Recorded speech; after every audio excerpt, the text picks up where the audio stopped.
प्रत्येक वर्जनला वेगवेगळी मेथड आहे. तुम्हाला Y12 मी आता सांगितलं, उद्या अपडेट करते, उद्या काहीतरी वेगळंच येणार, परवा काहीतरी वेगळंच येणार. मग बरेच जण जे युट्यूबर आहेत त्याच्यावर फेक व्हिडिओ बनवतात, कुणी रिअल व्हिडिओ बनवतात, कुणी व्हिडिओ होतोय बी. आणि बरेच जण असं करतात की बॉक्स फोडतात, त्याला FRP टाकतात, त्याला जुनी जी मेथड आहे तेच यूज करतात, मॉडेल नंबर चेंज राहते तिथं, आपण तेच व्हिडिओ पण करतो. किंवा बरेच जण व्हिडिओ पण बघत नाही, डायरेक्ट हातात मोबाईल आला 5 मिनिट FRP बायपास करतात. तर बायपास एक ऑप्शन आहे आपल्याकडे जर सॉफ्टवेअर नसेल तर.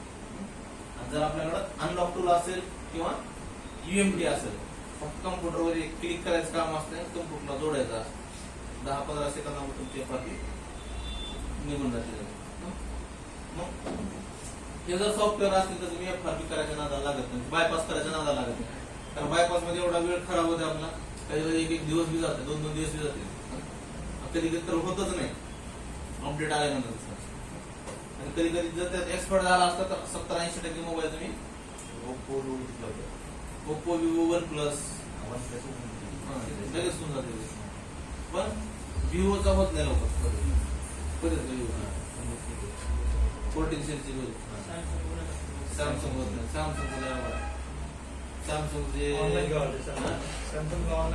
सॅमसंगला सध्या ऑनलाईन 1000 रुपये रेट आहे, 1000 रुपये 1100 रुपये FRP ऑनलाईन करून दिला. कधी कधी 50-100 रुपये रेट होते पहिले, आता 1000, 1200, 1400, 1500 रुपये. त्याच्यापेक्षा त्या नादाला जास्त लागायचं नाही, करायचं ज्यांना करू शकता, काही हरकत नाही. आता ह्याच्यामध्ये जास्त काय काम राहणार तुम्हाला, दुकानदार येणार, त्याच्या नादाला तुमचे दुकानदार वाढणार, तुमच्यावर काम वाढणार, त्यानंतर हार्डवेअरचं काम घेऊन येणार त्यांनी सॉफ्टवेअर सोबत.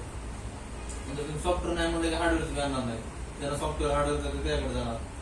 त्याच्यामुळे गिरायक कुठू शकतो, त्याला वॉर्निंग द्यायची, बाबा बिल बॉक्स घेऊन तू रेकॉर्ड मेंटेन कर, काय झालं तर माझ्याकडे येऊ नको. तसे कोण असतील तर त्यांना करून द्यायचं, तुमच्या रिस्कवर. त्याच्यामध्ये लिगल बी आहे आणि अलिगल बी आहे.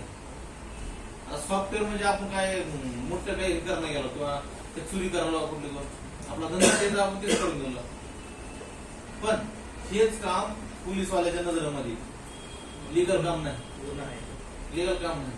त्याच्यामध्ये समज हे त्याचं घर आहे, तू चावी वाला आहेस, तुला माहिती आहे त्याचं घर आहे, तू काढून देऊ शकतोस, बरोबर आहे.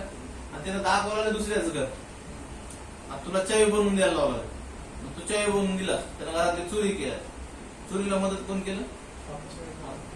असं फिरवून तुम्हाला सांगणार, कुठलं लॉजिक कुठं बी लावणार.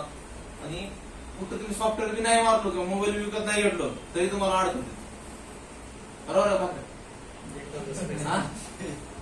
तर अडकायचं म्हणलं किंवा तुमचं नाव गेलं एक बार तिथं, त्यांना माहिती असते की मार्केटमध्ये दुकानदारचं नाव गेलं, ते नाव खराब होणे म्हणून पैसे फेकते.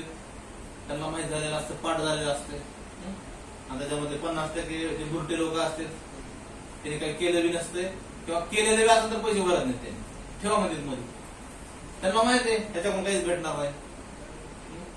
आपण गेलं की वशिला लावायचं बघता, कोणतर आपला भाऊ असते, मामा असते, चुलता असते, पोलीस कुठे तर असते, आपण त्याला फोन करतो, त्याने ह्याला बोलतं काहीतरी घेऊन मिटवून टाका, जवळचे काय म्हणतात काहीतरी घेऊन मिटवून टाका.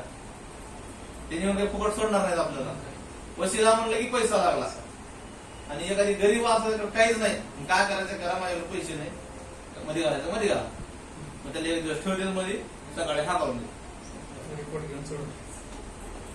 कारण काय उपयोग नाही त्याला केस करून मी काय नाही समज, कारण ह्या गोष्ट केस बी होत केस होत. तुम्ही जर एखादी चोरीचा मोबाईल विकत घेतलाय तर केस होऊ शकते. चोरीचा मोबाईल तुम्ही आयम्या चेंज केला, सगळ्यात मोठा गुन्हा. आयम्या छेडछाड करणे किंवा आयम्या बदलून देणे, हे सगळ्यात मोठा गुन्हा, देशद्रोहाचा गुन्हा डायरेक्ट. तर छेडछाड गोष्टी करायच्या आयम्याला. तुम्हाला पहिले सांगितलं की हार्डवेअर मध्ये MMC बदलला असेल तर त्याचा बिल बॉक्स जे आहे तेच टाकून द्यायचं आपल्याला. जर एखाद्या लेट जुना मोबाईल आहे, MMCचं काम केलंय, तर आपल्याकडे ते ज्युनियन मोबाईल असते जे आपल्याकडे पुढून असते, 1-2 वर्ष झाले, तर त्या मोबाईलचा आपल्याला टाकून रिपेअर करायचं. तर त्या मोबाईलचं टाकून रिपेअर करायचं, चेंज नाही करायचं, आपल्याला रिपेअर करायचं. तर सॉफ्टवेअर मध्ये ह्या गोष्टी आपल्याला सगळ्या कराव्या लागते. तर हे सगळं करण्यासाठी आपल्याला काय काय लागतंय, बघा एवढं बेसिक नॉलेज सांगितल्यानंतर आपलं सॉफ्टवेअर आता चालू होतं. तर पहिले तर काय लागतं आपल्याला कम्प्युटर किंवा लॅपटॉप. कट करू भाई.